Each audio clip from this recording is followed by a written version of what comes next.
আমরা অঙ্গীকারে কিন্তু বিশ্বাসী নয়, আমরা পরিবর্তনে বিশ্বাসী। সেই জন্য 31 দফা দেশবাসীর সামনে উপস্থাপন করেছেন। সেই 31 দফায় আপনাদের এই শ্রমিকদের জন্য কোন কোন কাজগুলো করলে আপনাদের কল্যাণ হবে এবং আপনাদের মঙ্গল হবে, আপনারা সম্মানের সাথে এই সমাজে বসবাস করতে পারবেন, সেখানে কিন্তু বিস্তারিতভাবে উল্লেখ করা আছে। তাই আমরা বিশ্বাস করি, যদি আগামী দিনে দেশের রাষ্ট্রীয় ক্ষমতায় যদি বাংলাদেশ জাতীয়তাবাদী দল যদি অধিষ্ঠিত হতে পারে, তাহলে আপনাদের ন্যায্যতার ভিত্তিতে যে প্রাপ্যগুলো আপনাদের আছে সেই প্রাপ্যগুলো আমরা দেওয়ার চেষ্টা করব। এই প্রতিশ্রুতি আপনাদেরকে আমার সংগঠনের পক্ষ থেকে দিতে চাই। এবং পাশাপাশি আরেকটি কথা আপনাদেরকে বলি যে আমরা অঙ্গীকারে কিন্তু বিশ্বাসী নয়, আমরা পরিবর্তনে বিশ্বাসী। অর্থাৎ শুধু প্রতিশ্রুতির মাধ্যমেই আমরা সীমাবদ্ধ থাকতে চাই না।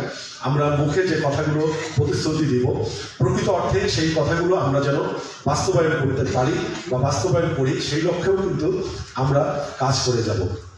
তো আমি আর খুব বেশি কিছু আপনাদের সামনে বলবো না। আপনারা হয়তো অনেকক্ষণ থেকে এই অনুষ্ঠানটি শুনছেন।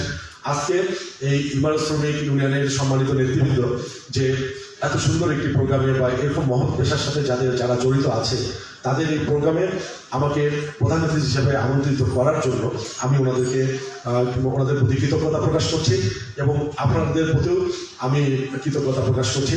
আমি মহান রাব্বুল আলামিনের দরবারে প্রার্থনা করি যে আপনারা সকলে ভালো থাকবেন, সুস্থ থাকবেন, একতাবদ্ধ থাকবেন। একমাত্র একতাবদ্ধ বা ঐক্যবদ্ধভাবেই যে কোনো একটি সংগঠন তাদের কাঙ্ক্ষিত লক্ষ্যে পৌঁছাতে পারে।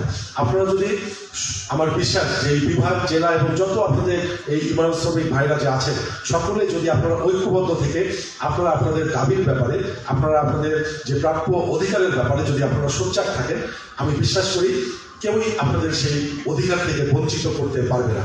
কিন্তু এটা আপনাদেরকে সবসময় মনে রাখতে হবে। এই বলে আমি আমার সংক্ষিপ্ত কথা এখানে শেষ করছি। খোদা হাফেজ। সকলে ভালো থাকবেন, সুস্থ থাকবেন, আমার জন্য দোয়া করবেন।